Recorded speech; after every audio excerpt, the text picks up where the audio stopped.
ಸಿಂಗಾರ ಸಿರಿಯೇ ಅಂಗಾಲಿನಲೆ ಬಂಗಾರ ಗೆವಾ. ಹಾಯ್, ನಮಸ್ಕಾರ. ನಾನು ನಿಮ್ಮ ಆರ್ಜೆ ಬೆಕ್ಕಿ. ಎಲ್ಲರಿಗೂ ಗೊತ್ತಿರೋ ಹಾಗೆ ದೇಶದಲ್ಲಾಗಿರ್ಬೋದು, ಜಗತ್ತಿನಾದ್ಯಂತ ಆಗಿರ್ಬೋದು, ಇವರ ಧ್ವನಿಯನ್ನು ಕೇಳಿದವರೇ ಇಲ್ಲ. ಇನ್ಫ್ಯಾಕ್ಟ್ ದೇವಸ್ಥಾನಗಳಲ್ಲೂ ಬಾಗಿಲು ಹಾಕಬೇಕಾದ್ರೆ, ಬಾಗಿಲು ತೆಗಿಬೇಕಾದ್ರೆ ಇವ್ರ ಧ್ವನಿನ ಕೇಳ್ತಾನೆ ಇರ್ತೀವಿ. ಇನ್ಫ್ಯಾಕ್ಟ್ ಇವ್ರು ಯಾರು ಅಂತ ಪರಿಚಯ ಮಾಡಿಸೋಕ್ಕೂ ಮುಂಚೆ ಅರ್ಥ ಮಾಡ್ಕೊಳ್ಳಿ, 139 ವರ್ಷಗಳ ಇತಿಹಾಸ ಇರುವಂತಹ ಸೇಂಟ್ ಮಾರ್ಥಾಸ್ ಹಾಸ್ಪಿಟ್ಲಲ್ಲಿ ಫಸ್ಟ್ ಟೈಮ್ ಎವರ್ ಒಬ್ಬರು ಗಾನ ಕೋಗಿಲೆಯ ಅದ್ಭುತ ಕಾನ್ಸರ್ಟ್ ಆಗ್ತಾ ಇದೆ. ಸೊ ಆ ಕಾನ್ಸರ್ಟ್ ಆಗ್ತಾ ಇರೋದು ಅದೇ ಸೇಂಟ್ ಮಾರ್ಥಾಸ್ ಹಾಸ್ಪಿಟಲ್ನ ಗ್ರೌಂಡ್ ಒಳಗೆ. ಇನ್ಫ್ಯಾಕ್ಟ್ ಇತಿಹಾಸಕ್ಕೆ ಹೋದ್ರೆ ನಾವು ಬೆಂಗಳೂರಲ್ಲಿ 2 ಹಾಸ್ಪಿಟ್ಲ್ಗಳಿದ್ದು, ಒಂದು ಬೌರಿಂಗ್, ಮತ್ತೊಂದು Saint Martha's. So Bowring hospital was exclusively for ಬ್ರಿಟಿಷರ ಕಾಲದಲ್ಲಿ. So Saint Martha's was exclusively for Indians, ಅಂದ್ರೆ ಅನ್ಟಚಬಿಲಿಟಿ. ಇನ್ಫ್ಯಾಕ್ಟ್ ಅವ್ರು ಶುರು ಮಾಡಿದ ಯಾವ ಟೈಮಲ್ಲಿ ಗೊತ್ತಾ? ಆಗೊಂದು ಪ್ಯಾಂಡಮಿಕ್ ಬಂದಿತ್ತು, ಪ್ಲೇಗ್ ಅಂತೇಳಿ. ಅಂತ ಪ್ಯಾಂಡಮಿಕ್ ಅಲ್ಲಿ ಶುರುವಾಗಿದ್ದು ಈ ಸೇಂಟ್ ಮಾರ್ಥಾಸ್ ಹಾಸ್ಪಿಟಲ್. ಸೊ ಈ ಹಾಸ್ಪಿಟಲ್ ಶುರುವಾಗಿದ್ದು ಇಂಡಿಯನ್ಸ್ಗೋಸ್ಕರ.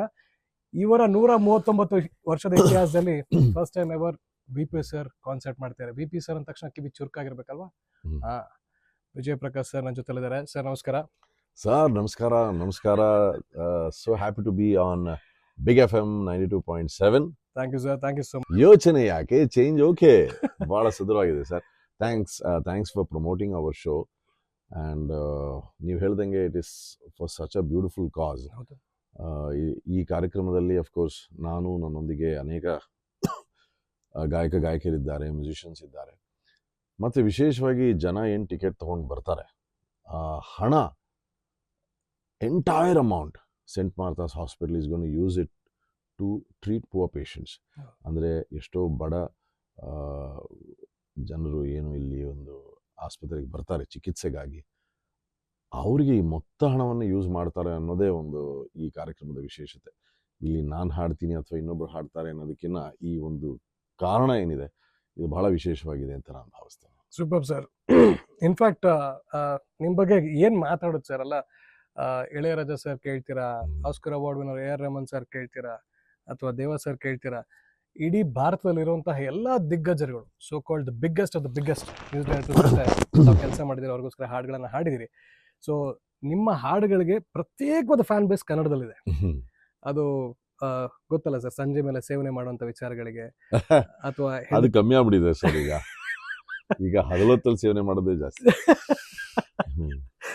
ಮಾತುಕತೆಯಲ್ಲಿ ಒಂದು ನನಗೆ ಗೊತ್ತಿರೋದು, ಶಾರದೆ ಎಲ್ರಿಗೂ ಒಲಿಯಲ್ಲ.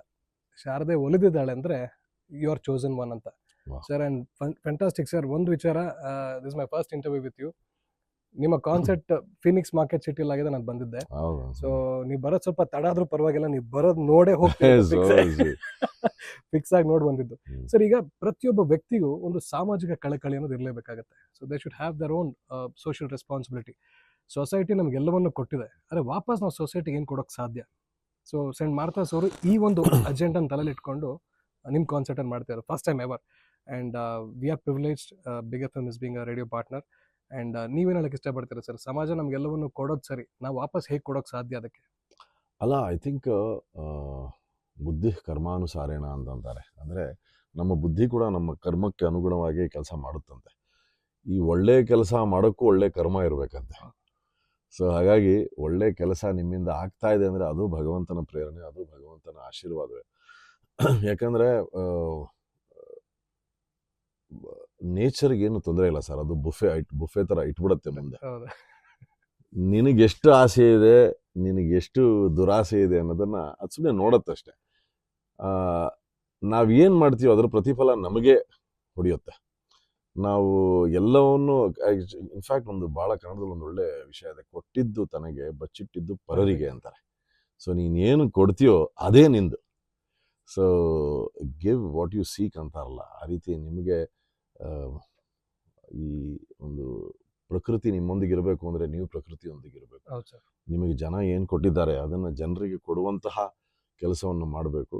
ಪುರಂದರದಾಸರು ಭಾಳ ಚೆನ್ನಾಗಿದೆ ಹೇಳಿದಾರಲ್ಲ, ಕೆರೆಯ ನೀರನ್ನು ಕೆರೆಗೆ ಚಲ್ಲಿ ವರವ ಪಡೆದವರಂತೆ ಕಾಣಿರು, ಹರಿಯ ಕರುಣದೊಳಾದ ಭಾಗ್ಯವ ಹರಿ ಸಮರ್ಪಣೆ ಮಾಡಿ ಬದುಕಿರು. ಜನರು ನಮಗೆ ಕೊಟ್ಟಿರೋದನ್ನ ನಾವು ಜನರಿಗೆ ಕೊಡ್ತಾ ಇದ್ದೀವಿ. ಅದು ಪ್ರತಿಯೊಬ್ಬರ ಕರ್ತವ್ಯ. ಈಗ thanks to Big F M ನೀವು ನಿಮ್ಮ ಎಂಟರ್ಟೈನ್ಮೆಂಟ್ ಪ್ರಪಂಚದಲ್ಲಿ ಇದನ್ನ ಪ್ರಮೋಟ್ ಮಾಡಬೇಕು ಅಂತ ಏನಿಲ್ಲ, ಬಟ್ ಆದ್ರೂ ಕೂಡ ನೀವು ಟೈಮ್ ತಗೊಂಡು ಇದನ್ನ ಪ್ರಮೋಟ್ ಮಾಡ್ತಾ ಇದ್ರೆ you're also giving back to society in a way. So I think that's all we all are doing. Thanks to my musicians and all the singers who are like part of this noble cause. They all are putting the efforts, and thanks to St. Martha's Hospital. ಯಾಕೆಂದ್ರೆ ಇದು ಅವರ initiative, ಅವರ ಒಂದು ಯೋಚನೆ. ಯಾಕೆಂದ್ರೆ ಖಂಡಿತ they must be seeing so many people coming there day and night. ಎಲ್ರಿಗೂ ಆ ಒಂದು ಪ್ರಿವಿಲೇಜ್ ಇರೋದಿಲ್ಲ, ಕೆಲವರಿಗಿರುತ್ತೆ, ಕೆಲವರಿಗೆ ಇರೋದಿಲ್ಲ. ಬಟ್ ಇಂಥವ್ರಿಗೋಸ್ಕರ ನಾವು ಈ ರೀತಿ ಒಂದು ಕಾನ್ಸರ್ಟನ್ನು ಮಾಡಿ ಅದರಿಂದ ಬರುವ ಹಣವನ್ನು ಯೂಸ್ ಮಾಡಬೇಕು ಅಂತ ಅವ್ರಿಗೊಂದು ಆಲೋಚನೆ ಬಂದಿದ್ದು, ಅದು ಅವರ ಒಳ್ಳೆ ಕರ್ಮ. ಇದಕ್ಕೆ ನಾವು ವಿಜಯ್ ಪ್ರಕಾಶನ್ನ ಯೂಸ್ ಮಾಡ್ಕೊಳ್ಳೋ ಅಂತ ಅವರು ಯೋಚಿಸಿದ್ದು ನನ್ನ ಒಳ್ಳೆ ಕರ್ಮ ಅಂತ ನಾನು ಭಾವಿಸ್ತೇನೆ. ಸೊ ಒಟ್ಟಿನಲ್ಲಿ ಕಾರ್ಯಕ್ರಮ ವಿಜಯೀಭವ ಆಗ್ಬೇಕು ಅಂತ ಆದ್ರೆ ಸಂತೋಷ. ಈಗ ಅದು ಜನರ ಕೈಲಿದೆ. ಈಗ ನಿಮ್ಮ ಬಿಗ್ ಎಫ್ ಎಂ ಮೂಲಕ ನಾನು ಈ ಕಾರ್ಯಕ್ರಮವನ್ನು ಕೇಳ್ತಿರೋ ಸಮಸ್ತ ಜನರಲ್ಲಿ ನನ್ನ ಒಂದು ಸಣ್ಣ ಸವಿನಯ ಪ್ರಾರ್ಥನೆ ಏನಂದ್ರೆ, ವಿಜಯ್ ಪ್ರಕಾಶ್ ಹಾಡು ಕೇಳಕ್ಕೆ ಅಂತ ಬಂದ್ರೆ ಸಂತೋಷ, ಬಟ್ ಅದಕ್ಕಿನ್ನ ಮೇಲೆ ಒಂದು ಕಾರಣ ಇದೆ. ಅದೇನಂದ್ರೆ, ನೀವು ನೀಡುವಂತಹ ಪ್ರತಿಯೊಂದು ರೂಪಾಯಿ ಯಾರಿಗೂ ಎಲ್ಲೋ ಚಿಕಿತ್ಸೆಗೆ ಹೆಲ್ಪ್ ಆಗುತ್ತೆ. ಹಾಗಾಗಿ ತಾವು ದಯವಿಟ್ಟು ಎಲ್ಲ ಈ ನಮ್ಮ ರೇಡಿಯೋ ಮೂಲಕ ಈ ಕಾರ್ಯಕ್ರಮವನ್ನು ಕೇಳ್ತಿರುವಂಥ ಎಲ್ಲ ಶ್ರೋತೃಗಳು, ನೀವು, ನಿಮ್ಮ ಪರಿವಾರ, ನಿಮ್ಮ ಸ್ನೇಹಿತರು ಎಲ್ಲರೂ ಬನ್ನಿ. But at the same time we guarantee you entertaining program. ಅದ್ರ ಬಗ್ಗೆ ಖಂಡಿತವಾಗಿಯೂ ಈ ಕಾರ್ಯಕ್ರಮದಲ್ಲಿ ಎಂಟರ್ಟೈನ್ಮೆಂಟ್ಗೆ ಕೊರತೆ ಇರೋದಿಲ್ಲ. As you know, I am performing. ನನ್ನೊಂದಿಗೆ ಇವತ್ತಿನ ದಿನ ಕರ್ನಾಟಕ ರಾಜ್ಯದಲ್ಲಿ ಹಿಟ್ ಹಾಡುಗಳನ್ನು ಒಂದಾದ್ಮೇಲೆ ಒಂದು ಕೊಡ್ತಿರುವಂಥ ಐಶ್ವರ್ಯ ರಂಗರಾಜನ್ ಅವರಿದ್ದಾರೆ. ಅದ್ಭುತವಾದಂಥ ಗಾಯಕರು ಇವರು. ಅನೇಕ ಹಾಡುಗಳನ್ನು ಹಾಡ್ತಾ ಇದ್ದಾರೆ. ನಿಖಿಲ್ ಪಾರ್ಸಾರ್ಥಿ ಅವರಿದ್ದಾರೆ, ನೇಹಾ ವೇಣುಗೋಪಾಲ್ ಅವರು ಅನೇಕ ವರ್ಷಗಳಿಂದ ನನ್ನೊಂದಿಗಿದ್ದಾರೆ, ಶಾಶ್ವತಿ ಅವರಿದ್ದಾರೆ. ಹೀಗೆ ಒಂದು ದೊಡ್ಡ ಗುಂಪಿದೆ ನಮ್ಮೊಂದಿಗೆ. Everybody is performing. And in terms of band, I think we have one of the finest bands live ನಮ್ಮೊಂದಿಗೆ ಪರ್ಫಾರ್ಮ್ ಮಾಡ್ತಾ ಇದ್ದಾರೆ. ಅಂದ್ರೆ ಟಿವಿಯಲ್ಲಿ ನೋಡೋರೆಲ್ಲ ನೀವು ನಿಮ್ ವೇದಿಕೆ ಮೇಲೆ ಕರ್ಕೊ ಬರ್ತಾರೆ. ಯಾಕೆಂದ್ರೆ ನಾವು ವೇದಿಕೆ ಮೇಲೆ ಬರ್ತಾರೆ, ಹಾಗಾಗಿ ಟಿವಿಲಿ ಬರ್ತಾರೆ. ನಾವು ವೇದಿಕೆ ಮೇಲೆ ಬರ್ತೀವಿ, ಹಾಗಾಗಿ ಟಿವಿಲಿ ಬರ್ತಾ ಇದ್ದೀವಿ. ಸರ್, ಅಲ್ಲ, ನೀವು ಇಡೀ ನಿಮ್ಮ ವಾದ್ಯಗೋಷ್ಠಿಯ ಎಲ್ಲ ವಾದಕರು ಯಾರಿರ್ತಾರೆ, ಇನ್ಸ್ಟ್ರೂಮೆಂಟಲಿಸ್ಟ್, ಅವ್ರು ಇಲ್ಲ ಅಂದ್ರೆ ಸಂಗೀತಗಾರ ಯಾರು ಇಲ್ವಾ ಸರ್? ಅಂದ್ರೆ ಈಗ ಮ್ಯೂಸಿಕ್ ಅನ್ನ ಯಾರು ನುಡಿಸ್ತಾರೆ, ನುಡಿಸೋ ವ್ಯಕ್ತಿಗಳು ಇಲ್ಲದೆ ಇದ್ರೆ ಹಾಡುಗಾರ ಏನು ಅಲ್ವಾ ಅಂತ? ಖಂಡಿತ ಇಲ್ಲ. ನಾವು ಅನ್ನ ಇದ್ದಂಗೆ, ಅವರು ಸಾರು, ಪಲ್ಯ, ಸಾಂಬಾರು, ಪಲ್ಯ, ಉಪ್ಪಿನಕಾಯಿ, ಮಜ್ಜಿಗೆ, ಸೂಪರ್. ಇವರೆಲ್ಲರೂ ಸೇರಿದ್ರೆ ಅವಾಗಲೇ ಅದಕ್ಕೆ ಇದ್ದಾರೆ.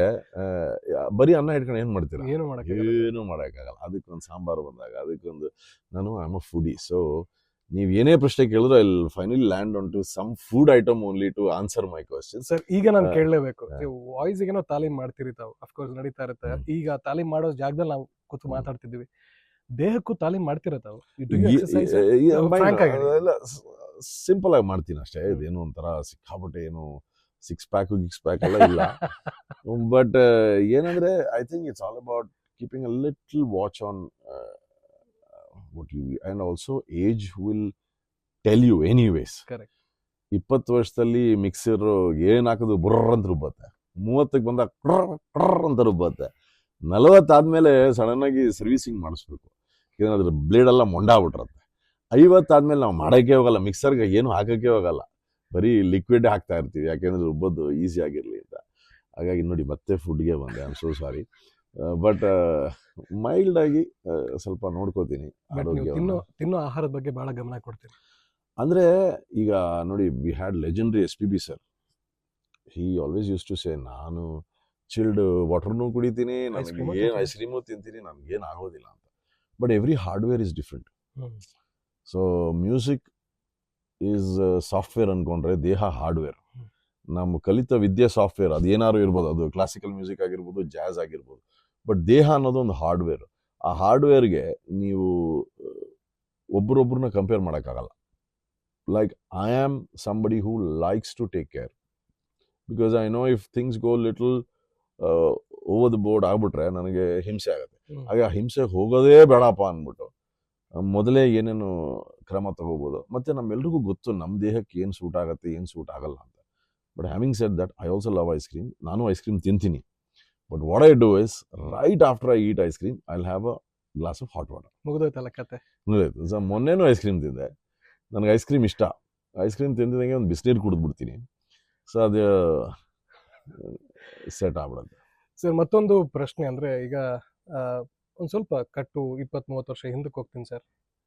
ಇಂಡಿಯನ್ ಐಡಲಲ್ಲಿ ಬೆಂಗಳೂರು ಬಿಟ್ಟು, ಅಲ್ಲ ಮೈಸೂರು ಬಿಟ್ಟು ಮುಂಬೈ, ಸರಿಗಮಪಾಲಿ ಸಾರಿ ಸರಿಗಮಪಾಲಿ ತಾವು ಮುಂಬೈಗೆ ಹೋದಾಗ ನಿಮಗೆ ಅದು ಯಾವ ಧೈರ್ಯ ಇತ್ತು ಸರ್? ನಾನು ಸಂಗೀತದಲ್ಲಿ ಸಾಧನೆ ಮಾಡ್ತೀನಿ, ಹಾಡುಗಾರನ ಆಗೇ ಆಗ್ತೀನಿ, ದೇಶ ಮೆಚ್ಚಿಕೊಳ್ಳ. ಇನ್ಫ್ಯಾಕ್ಟ್ ಸಾವಿರಾರು ಆ್ಯಡ್ಗಳು ಮಾಡಿರ್ಬೋದು, ಈಗಲೂ ತುಂಬಾ ಜನ ಆ್ಯಡ್ ಮಾಡ್ತಿದ್ದಾರೆ, ಸಾಧಕರಾಗಲಿಲ್ಲ ಅಂದ್ರೆ ಅವ್ರ ಕ್ಷೇತ್ರದಲ್ಲಿ ಸಾಧನೆ ಮಾಡ್ತಾರೆ. ಅದನ್ನು ಹೊರತುಪಡಿಸಿ ಎಲ್ಲ ಇದನ್ನ ಬ್ರೇಕ್ ಮಾಡ್ಕೊಂಡು ಹೊರಗಡೆ ಬಂದಿರ್ತಾವೆ. ನನಗೆ ನನ್ನ ಮೇಲೆ ಧೈರ್ಯ ಇರಲಿಲ್ಲ, ನನಗೆ ಸಂಗೀತದ ಮೇಲೆ ಧೈರ್ಯ ಇತ್ತು. ವಾಹ್. ಸಂಗೀತಕ್ಕೆ ನನ್ನ ಮೇಲೆ ಭರವಸೆ ಇತ್ತು ಅಂತ ನಾನು ಭಾವಿಸ್ತೇನೆ. ಯಾಕೆಂದರೆ ನನ್ನನ್ನು ನಾನು ಒಳಗಣ್ಣಿನಿಂದ ನೋಡಿದಾಗ ಹೆದರ್ಕೊಂಡ್ಬಿಡ್ತೀನಿ. ಹೌದು ಸರ್. ಆದರೆ ನನ್ನನ್ನು ನಾನು ಒಬ್ಬ ಸಂಗೀತಗಾರನಾಗಿ ನೋಡಿದಾಗ ನನಗೆ ಭರವಸೆಯ ಚಿಲುಮೆ ಕಾಣುತ್ತೆ. ಯಾಕೆಂದರೆ ಸಂಗೀತದಲ್ಲಿ ಆ ತಾಕತ್ತುಂಟು. ನಿಮ್ಮ ಕಲೆ ನಿಮ್ಮನ್ನು ನೋಡ್ಕೊಳ್ಳುತ್ತೆ, ನೀವು ಕಲೆಯನ್ನು ನೋಡ್ಕೋಬೇಕಷ್ಟೆ. There is a saying, you take care of what takes care of you ಅಂತ. ನಿಮ್ಮನ್ನು ಯಾವುದು ನೋಡ್ಕೊಳ್ಳುತ್ತೋ ಅದನ್ನು ನೀವು ನೋಡ್ಕೊಂಡ್ಬಿಟ್ರೆ ಸಾಕು. Take care of what takes care of you. So ಆ ರೀತಿ ನಾನು ಸಂಗೀತದ ಒಂದು ಪ್ರಾಕ್ಟೀಸ್ ಮಾಡಿದೆ ಅಷ್ಟೇ. Then music has taken care of me. So and it's been like that till now. So I think ನಮ್ಮೆಲ್ಲರದ್ದು ಅದೇ ಕತೆ sir. We all are in the same boat. But to be very honest, struggle never ends. Yes, sir. Struggle only ends when you realize there is no struggle. There's nothing called struggle. It's a journey. Allivargu there will be struggle because you're imagining something and then you're trying to achieve that. But the day you just stop imagining anything, organically things starts moving and then it's a beautiful journey. ಬಹಳ ಒಳ್ಳೆ ಉತ್ತರ ಕೊಟ್ರಿ sir. ಮತ್ತೊಂದು ಪ್ರಶ್ನೆಗೋಸ್ಕರ, ಅಂದ್ರೆ ನೀವು ಸಾಧನೆ ಮಾಡ್ಬಿಟ್ಟಿದ್ದೀರಾ ಅಥವಾ ಮಾಡೋ ಹಂತದಲ್ಲಿದ್ದೀರಾ? ಇದು ಒಳ್ಳೆ ಪ್ರಶ್ನೆ. ಏನಂದರೆ ಫೌಂಡೇಶನ್ ಚೆನ್ನಾಗಿರ್ಬೇಕು. ಸಾಧನೆ ಅನ್ನೋದು ಫೌಂಡೇಶನ್. ಅದಾದಮೇಲೆ ನಾವು ಹಾಡುವ ಪ್ರತಿಯೊಂದು ಹಾಡು ಒಂದೊಂದು ಫ್ಲೋರು. ಸರಿಗಮ ಪದನಿಸ ಸನಿದಪ ಮಗರಿಸ ನನ್ನ ಫೌಂಡೇಶನ್. ಸರಿಗಮ ಪದನಿಸ ಸನಿದಪ ಮಗರಿಸ. ಅದಾದ್ಮೇಲೆ ಒಂದು ಫ್ಲೋರು ಜಯ ಹೋ, ಇನ್ನೊಂದು ಫ್ಲೋರು ಖಾಲಿ ಕ್ವಾಟ್ರು ಬಾಟ್ಲಿ, ಇನ್ನೊಂದು ಫ್ಲೋರು ಬೊಂಬೆ ಹೇಳುತ್ತೈತೆ. ಈ ರೀತಿ ಬೆಳಗೆದ್ದು ಇನ್ನೊಂದು ಫ್ಲೋರು ಸಿಂಗಾರ ಸಿರಿಯ, ಇನ್ನೊಂದು ಹೊಸಾನ. ಈ ರೀತಿ ಏನಂದರೆ ದೆನ್ ನಿಮ್ಮ ಒಂದು ದರ್ಶನ ಏನಿದೆ ಅದು ಜಾಸ್ತಿ ಆಗ್ತಾ ಹೋಗುತ್ತೆ. ಅದು ಎಷ್ಟಾದ್ರೂ ಬೆಳಿಬೋದು. ನಿಮ್ಮ ಫೌಂಡೇಶನ್ ಸರಿಗಮ ಪದನಿಸ ಸನಿದಪ ಮಗರಿಸ ಚೆನ್ನಾಗಿರ್ಬೇಕು. ಕೆಳಗಡೆ ಹಾಡಿದ್ದು ಮೇಲ್ಗಡೆ ಸ್ವರಗಳಿದ್ರೆ ಕಷ್ಟ. ಕೆಳಗಡೆ ಸ್ವರಗಳಿದ್ದು ಮೇಲ್ ಹಾಡನ್ನ ಅದು ಎಷ್ಟಾದ್ರೂ ತಗೊಳುತ್ತೆ. ಸೊ ನಾವು ಆತ ಬೆಳೀತಾ ಹೋಗ್ಬೋದು. ಬಟ್ ಆ ಬೆಳೀಲಿಕ್ಕೆ ನಿಮಗೆ ಸಪ್ತ ಸ್ವರಗಳು ಚೆನ್ನಾಗಿ ಊರಿರ್ಬೇಕು ಒಳಗಡೆ. So that is my belief. ಅಂದರೆ ಅದು ಚೆನ್ನಾಗಿ ನಮಗೆ ಊರಿದಾಗ ಅದು. ಇನ್ನೇನು ಕಾರ್ಯಕ್ರಮ ಮುಗಿಸ್ತಾ ಇದೀವಿ ಅನ್ಕೊಳ್ಳಿ ಸರ್. ಇನ್ಫ್ಯಾಕ್ಟ್ ಕೊನೆ ಪ್ರಶ್ನೆ ಅನ್ನೋದಕ್ಕಿಂತ, ಎಲ್ಲರೂ ಶಾರದೆಯ ಸುಪುತ್ರರಾಗಬೇಕಂತ ಆಸೆ ಪಡ್ತಾರೆ, ಅಪೇಕ್ಷಿಸ್ತಾರೆ, ತಪ್ಪೇನಲ್ಲ. ಆದರೆ ಶಾರದೆನ ಹೋಲಿಸ್ಕೊಳಕ್ಕೆ ಬಹಳ ಕಷ್ಟಪಡಬೇಕು, ತಾಲೀಮ್ ಮಾಡಬೇಕು, ವರ್ಷಗಳ ಶ್ರಮ ಇರಬೇಕು, ನಿದ್ರೆ, ಊಟ, ತಿಂಡಿ ಎಲ್ಲವನ್ನು ತ್ಯಜಿಸುವಂಥ ತಾಕತ್ತಿರಬೇಕು. ನೀವು ನಮ್ಮ ಲವ್ಲಿ ಲಿಸ್ನರ್ಸ್ ಕೇಳುಗರಿಗೆ, ಯಾರು ಹಾಡುಗಾರ್ತಿರಾಗಬೇಕು ಅಂತ ಅನ್ಕೊಂಡಿರ್ತಾರೆ, ಒಂದು ಚಿಕ್ಕ ಕಿವಿ ಮಾತಾಡೋದು ಏನು ಹೇಳಕ್ಕೆ ಇಷ್ಟಪಡ್ತೀರಾ? ತಾಳ್ಮೆ ಬೇಕು ಸರ್, ತಾಳ್ಮೆ ಬೇಕು. ಎಲ್ಲದಕ್ಕೂ ತಾಳ್ಮೆ ಬೇಕು. ನೀವು ಆ ರಾಮಚಂದ್ರ ಮೂರ್ತಿನ 14 ವರ್ಷ ವನವಾಸದಲ್ಲಿ ಎಷ್ಟು ತಾಳ್ಮೆ ಇರಬೇಕಲ್ಲ, ಪೇಷನ್ಸ್. 14 ವರ್ಷ ತಂದೆ ಮಾತು ಮೀರಿಲ್ಲ ಬಿಡಿ. ಹಾಗೆ ತಾಳ್ಮೆ ಇದ್ರೆ ತಾಯಿನೂ ಒಲಿತಾಳೆ. ಯಾಕಂದ್ರೆ ಕಲೆ ಅನ್ನೋದು ನಿಮ್ಮೊಳಗಿದೆ, ವಿದ್ಯೆಯನ್ನ ನೀವು ಪಡಿಬೇಕಷ್ಟೆ. ವಾ, ಹೇಗೆ ಸರ್ ಅದು?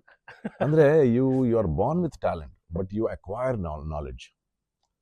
So as you acquire knowledge, your talent starts blossoming. But talent is inborn. You can't acquire talent. You can't acquire skill, but you can acquire knowledge, you can acquire technique, you can acquire. ಅಂದರೆ ನಿಮ್ಮಲ್ಲಿರುವಂತಹ ಕಲೆ ಏನಿದೆ ಅದನ್ನ ನೀವು ನಾಲೆಡ್ಜನ್ನು ಗ್ರಹಿಸ್ತಾ ಅಂದರೆ ಇದು ಗೊಬ್ಬರ sir. ಇದು knowledge ಅನ್ನೋದು ಗೊಬ್ಬರ, ಬೀಜ ಒಳಗಿದೆ. ಕಲೆ ಅನ್ನೋ ಬೀಜ ನಿಮ್ಮೊಳಗಿದೆ. ನಾಲೆಡ್ಜ್ ಅನ್ನೋ ಗೊಬ್ಬರವನ್ನು ಬೀಜಕ್ಕೆ ಹಾಕ್ತಾ ಹಾಕ್ತಾ ಹಾಕ್ತಾ ಆ ಬೀಜ ಬೆಳೆಯುತ್ತೆ, ವೃಕ್ಷವಾಗುತ್ತೆ, ಫಲಗಳನ್ನು ನೀಡುತ್ತೆ. ಆ ಹಣ್ಣುಗಳೇ ಒಂದು ಹಣ್ಣು ಬೊಂಬೆ, ಇನ್ನೊಂದು ಹಣ್ಣು ಓಂ ಶಿವೋಹಂ, ಇನ್ನೊಂದು ಹಣ್ಣು ಹೊಸಾನ. ಆದರೆ ಬೀಜ ಮಾತ್ರ ಭಗವಂತನೇ ಬಿತ್ತು ಹಾಕಿದ್ದ. ನಾನು, ನಮ್ಮ ತಂದೆ, ನನ್ನ ತಾತ, ನನ್ನ ತಾಯಿ, ನನ್ನ ಎಲ್ಲ colleagues, what ever they teach me, what ever I learn from them. Ustad Zakir Hussain ji recently, in one of his story I saw, he said a beautiful thing. There's no teacher, nobody teaches, a student learns ಅಂತ. ಗುರುಗಳೇ ಇಲ್ಲ ಅಂತ. ಅಂದ್ರೆ ಗುರುಗಳಿದ್ದಾರೆ, ಗುರುಗಳಿದ್ದೇನು ಪ್ರಯೋಜನ ಇಲ್ಲ if the student is not learning. Yes, sir. So constant learning is what I think helps for your talent to blossom. So ಎಲ್ಲರಲ್ಲೂ, so ನೀವು ಹೇಳಿದ ಕಿವಿ ಮಾತು ಏನಂದರೆ ತಾಳ್ಮೆ ಇರಲಿ. ನಿಮ್ಮಲ್ಲಿ ಕಲೆ ಇದೆ ಅಂದರೆ ನೀವು ಶ್ರದ್ಧೆಯಿಂದ ವಿದ್ಯೆಯನ್ನು ನಿಮ್ಮದಾಗಿಸ್ಕೊಳ್ಳಿ. ವಿದ್ಯೆ ಆಗ್ತಿದ್ದಂಗೆ ನಿಮ್ಮ ಕಲೆ ತಾನೇ ಅರಳುತ್ತೆ. ಸೊ ಅದಕ್ಕೆ ಪೇಷನ್ಸ್ ಬೇಕು ಸರ್. ನೀವು ಸುರೇಶ್ ವಾಡ್ಕರ್ ಅಂತ ಗುರುಗಳನ್ನು ಹುಡ್ಕೊಂಡಿದ್ರಿ ಸರ್. ಅದು ನನ್ನ ಆ ಗುರುಗಳನ್ನು ಹುಡ್ಕೊಳ್ಳೋದೇ ಕಷ್ಟ ಸರ್ ಈ ಕಾಲದಲ್ಲಿ. ಸರಿಯಾಗಿರೋ ಗುರು ಸಿಕ್ಕಿದ್ರೆ ಮಾತ್ರ ಮಾರ್ಗದರ್ಶನ ಸಿಗೋಕ್ ಸಾಧ್ಯ. ಕರೆಕ್ಟ್. ನಮಗೆ ಸರಿಯಾಗಿರೋ ಸಿಕ್ಕಿದಾರಂತ ಗೊತ್ತು ಮಾಡ್ಕೊಳ್ಳೋದು ಹೇಗೆ sir? How do you understand that he is my guru, he is gonna take me to the next destination? No, ನನಗೇನನ್ಸುತ್ತೆ, everything starts from a good intention. ನಿಮ್ಮ ಆ ಇಂಟೆನ್ಷನ್ ಸರಿ ಇದ್ರೆ ಎಲ್ಲ ಕರೆಕ್ಟಾಗಿರೋರು ನಿಮ್ಮ ಬಾಳಿಗೆ ಬರ್ತಾರೆ.